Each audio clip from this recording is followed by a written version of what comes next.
Biasa dia bicara masalah tentang orang tua, ini nggak boleh ngedoain yang jelek. Ya makanya Allah melarang. Nggak boleh. Berarti bisa saja langsung dikabulkan sama Allah. Nauzubillah ya Bu ya. Mau anaknya celaka Bu? Enggak kan? Nih sekarang saya mau kasih kesempatan sama Andy. Andy. Mau nanya-nanya sama guru-guru kita boleh nih, silakan. Iya jadi saya mau nanya, saya pernah baca gitu di salah satu artikel. Jadi kalau misalnya nih anak yang dinafkahin dari uang haram oleh orang tuanya, apakah orang tuanya itu doanya bakal dikabulkan atau enggak gitu? Oh, jadi uang haram ini doanya orang tua dikabulkan, anaknya dikasih duit haram ya Allah. Iya karena anaknya dikasihnya duit haram. Nafkah yang haram. Dari nafkah yang haram. Bagaimanakah itu? Habis judi. Hasilnya dibawain ke anak. Terus didoain. Kabulkan. Iya itu maksudnya. Ya udah gini aja deh, langsung aja kita minta guru kita yang terhormat Ustadz Bendri. Nih pakarnya parenting, tepuk tangan dong buat Ajo Bendri nih. Masya Allah. Silakan Ustadz. Bismillahirrahmanirrahim. Assalamualaikum warahmatullahi wabarakatuh.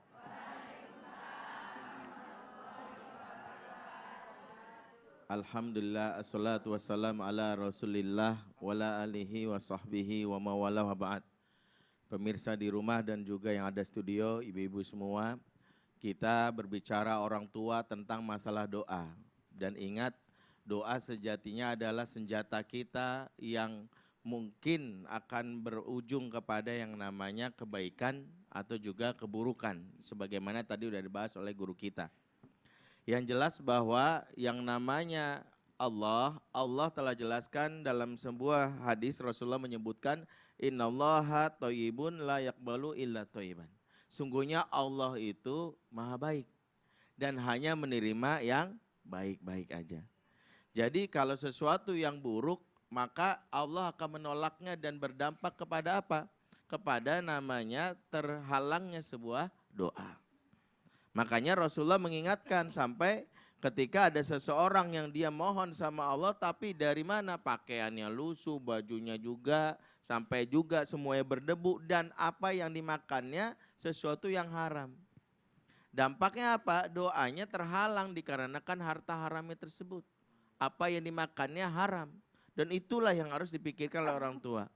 Dan di zaman sekarang memang ini kita berada di zaman yang diuji oleh Allah. Karena sebagian besar orang tua ada yang udah nggak peduli lagi dengan yang namanya kehalalan dari hartanya. Makanya dalam hadis riwayat Bukhari jelaskan layatiana 'alan nasi zamanun la yubalil mar'u bima akhadhal mal amin halalin amin haramin. Akan datang suatu masa, suatu zaman di mana seseorang udah nggak peduli lagi nih dari apa yang diambil, dari apa yang halal, apa yang haram udah nggak peduli. Yang penting banyak. Yang penting adalah bisa dibawa pulang, bisa segalanya dipenuhi. Dia nggak peduli ngecek apakah ini halal, apakah ini haram. Udah nggak pernah nanya lagi, ini hak saya atau hak orang nih.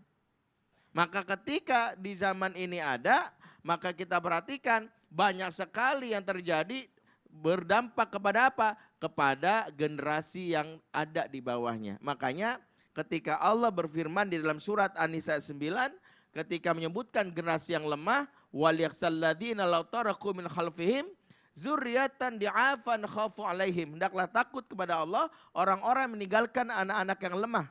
Anak-anak yang berada di bawah pengasuhan mereka, anak-anak yang lemah. Maka diingatkanlah Allah, falyattaqullah, bertakwalah kepada Allah. Nah, bertakwa kepada Allah termasuk setiap orang tua sudah mulai memikirkan apakah yang diberikan ke anaknya itu harta yang halal atau yang haram. Kalau harta itu harta yang haram, maka perhatikan harta yang haram itu akan jadi kendaraan setan. Setan akan mengalir dalam aliran darah anak tersebut dan itu yang berdampak kepada anak itu pun menjadi anak yang sulit dibawa kepada kebaikan. Ya, karena ada hubungannya antara harta yang halal dengan amal soleh. Makanya Rasulullah dalam surah Al-Mu'minun 51 jelaskan, ya ayyuhar rasul kullu mimma thayyibati wa malu solihan, makanlah dari apa yang baik dan beramal solehlah.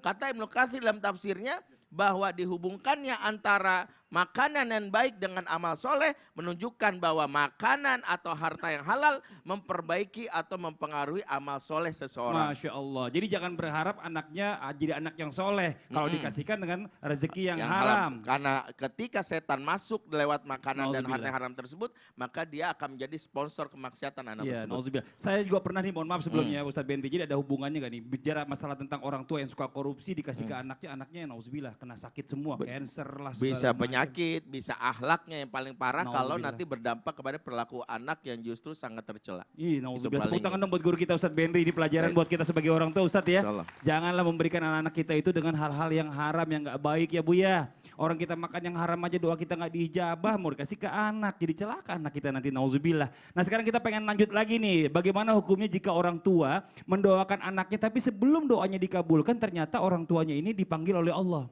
Nah kira-kira doanya akan tetap terkabul